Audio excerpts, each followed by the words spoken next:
देरी हुई क्योंकि मिनट टू मिनट प्रोग्राम बदलता रहता है, लेकिन मुझे अच्छा लगा मैं आ सका आपके बीच में।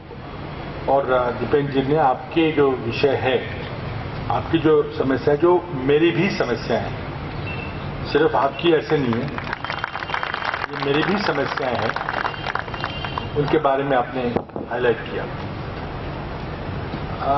मैं कहना चाहूंगा कि शुरुआत में मैं आग्रह पूर्ण करना चाहूंगा कि हमारा महाराष्ट्र जो है देश का सबसे दूसरे नंबर का राज्य है, जनसंख्या के आधार पर और क्षेत्रफल के आधार पर। जो इनकम देखा जाता है राज्यों का सबसे ज्यादा है, और पर कैपिटा इनकम जो है वो दूसरे नंबर का है बड़े राज्यों में। सबसे ज्यादा उद्योग, सबसे ज्यादा निर्यात, सबसे ज्यादा औद्योगिक उत्पादन, सबसे ज्यादा इंडस्ट्रियल रोजगार, ये सब आंकड़े आप जानते हैं। जो पूरे देश में विदेशी निवेश होता है, एफडीआई होता है, उसका 30% बल्कि 35% सिर्फ महाराष्ट्र में होता है। और सिर्फ विदेशी निवेशक ही नहीं, देश में भी निवेशक जब निवेश करना चाहते हैं तो महाराष्ट्र का चयन करते हैं, महाराष्ट्र में आते हैं। लेकिन दुख की बात यह है कि सारा निवेश जो है वो समानता से पूरे राज्य पर नहीं होता। आज जो महाराष्ट्र का जो पूरा इनकम है, जिसको स्टेट डोमेस्टिक प्रोडक्ट कहते हैं, देश में जीडीपी कहते हैं, हमारे यहाँ जीएसडीपी बोलते हैं,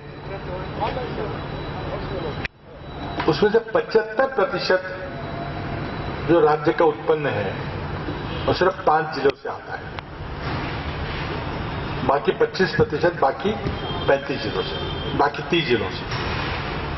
तो बिल्कुल विषमता की बात है। और जो 5 जिले हैं उसमें मुंबई, पुणे, ठाणे, रायगढ़ और नागपुर, ये सबसे बड़े आमदनी वाले जिले हैं। लेकिन बाकी विदर्भ के 10 जिलों की बात करें तो जो पर कैपिटा इनकम है वो देश के पर कैपिटा इनकम से भी 12 जिलों का कम है। गढ़चिरौली है, नंदुरबार है, और बीड़ जैसा जिला है, मराठवाड़ा के जिले हैं, आपके कुछ जिले हैं। इसके कई कुछ कारण हैं। एक तो नैसर्गिक संपदा की जहां तक बात होती है, मैं उसको अवश्य कहूंगा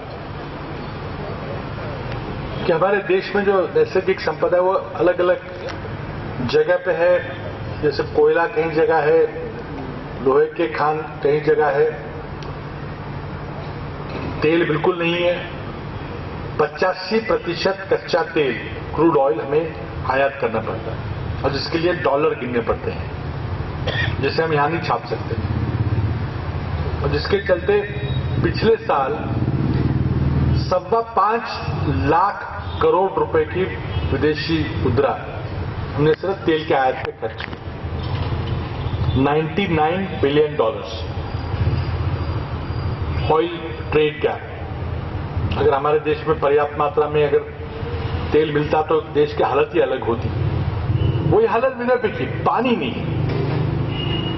अमरावती रीजन में मात्र 6 से 9% सिंचित क्षमता है, राज्य में ही 17-18% है, लेकिन विदर्भ में और कम है।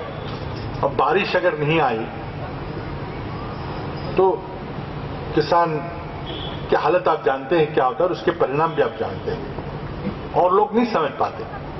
विशेषकर उत्तर भारत में, यहां गंगा जमुना के और पंजाब के क्षेत्र में 100% सिंचन पंजाब है। देश का सिंचन का एवरेज 45% है।